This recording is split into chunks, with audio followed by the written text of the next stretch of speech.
परिमेय संख्याएं। तुम लोग को लग रहा होगा कि मतलब कौन सा नया चीज मैडम ने बता दिया।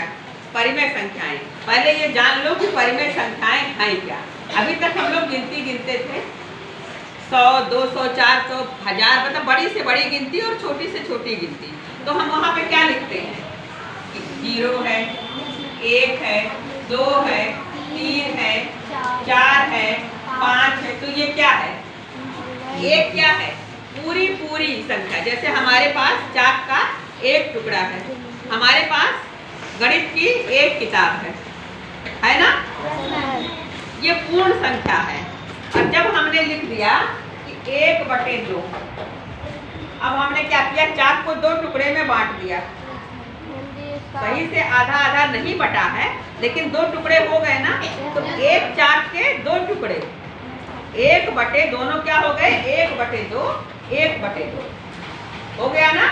और 1/2 को 1/2 में जोड़ दिए, तब क्या हो गया? 1/4 हो गया ना। यानी आधा आधा हो गया। कभी घर में भी इस तरह बात होती है।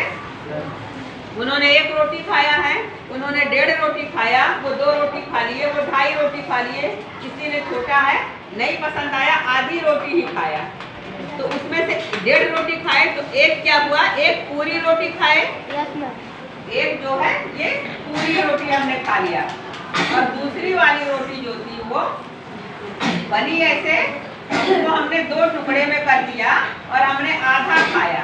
तो कितना खाया हमने? आधा। ये हो गया 1 और ये हो गया 1/2। दोनों को जोड़ लिए, 1 और 1/2 1.5 हो गया। हुआ ना? तो 1 के साथ आधा जुड़ा। अब ये क्या हो गई? ये 2 हिस्से में बट गई। इसको हम 1/2 को क्या कहेंगे? भिन्न संख्या। अभी तक हम क्या कहते थे? इसको भिन्न संख्या कहते थे। अब हम बड़े क्लास में आ गए तो हमारा नॉलेज और अपडेट होगा, और हम इसको अब कहेंगे परिमेय संख्याएं। ये ऋणात्मक भी होती हैं और ये धनात्मक भी होती है ना। इन्हीं का जोड़ होगा, इन्हीं का घटाना है, इन्हीं का गुणा है, इन्हीं का भाग है। तो जैसे ही हम कहते हैं कि परिमेय संख्याओं का जोड़ घटाना पढ़ाएंगे, तुम लोगों का दिमाग में तुरंत एक हवा आ जाता है कि अरे क्या पढ़ाएंगी? परिमेय संख्याएं। भिन्नों का जोड़ घटाना 3 से ही शुरू हो जाता है, और 4, 5 में तो बिल्कुल परफेक्ट हो जाता है। क्यों तुम लोगों को इतना डर लग रहा? हम खुद नहीं समझ पा रहे हैं।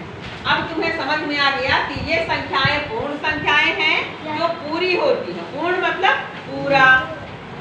दर्जी के यहाँ कपड़ा लेने जाते होगे दुकान पे, 1 मीटर कपड़ा दे दो, 1.5 मीटर कपड़ा दे दो, कुर्ता लंबा सिलवाना है 2.5 मीटर लगेगा। होता है कि नहीं होता?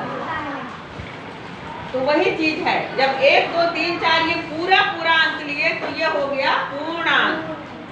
और जब हमने इसमें हिस्सा कर दिया, 1 में 2 हिस्से कर दिए, तो 1/2 हो गया। अगर हम इसको 1/3 लिख सकते हैं, ये जो रोटी है इसको हम 1/2 क्यों लिखे? 1/3 क्यों नहीं लिख रहे हैं? कोई बताएगा? 1/3 लिख दें? क्यों ना लिखे? बताओ। अच्छा, क्योंकि आधी से नहीं, क्योंकि 1 रोटी में हमने कितने टुकड़े किए?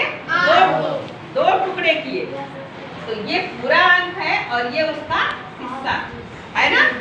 1 रोटी में 2 टुकड़े किए तो 1/2 लिखेंगे। और अगर 1 रोटी में ऐसे करके हमने 4 टुकड़े कर दिया ना। एक बार ऐसे मोड़ा, फिर इस तरह रोटी जैसे मोड़ते हैं, जिसको कहते हैं चपटना, बोलते हैं ना। तो एक हिस्सा क्या हो गया? 1/4 हो गया। 1/4, 1/4। और अलग से इसको दिखाएंगे तो ऐसे हो गया 1/4। हो गया कि नहीं हो गया?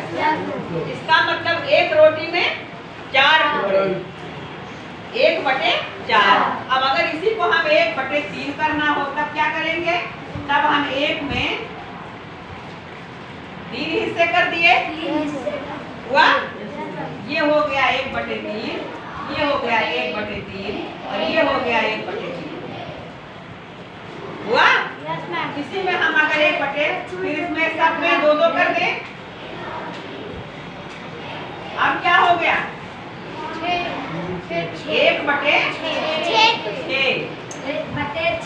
समझ में आ रहा परिमेय संख्याएं। अब इन्हीं का जोड़ और घटाना, यही तुम लोग को आज बताएंगे। पूर्ण संख्या और परिमेय संख्या दोनों चीजें कुछ दिमाग में आई? पूर्ण संख्या जो पूरी पूरी है और परिमेय संख्या जिसमें उसके भाग कर दिए जाते, हिस्से कर दिए जाते। ठीक।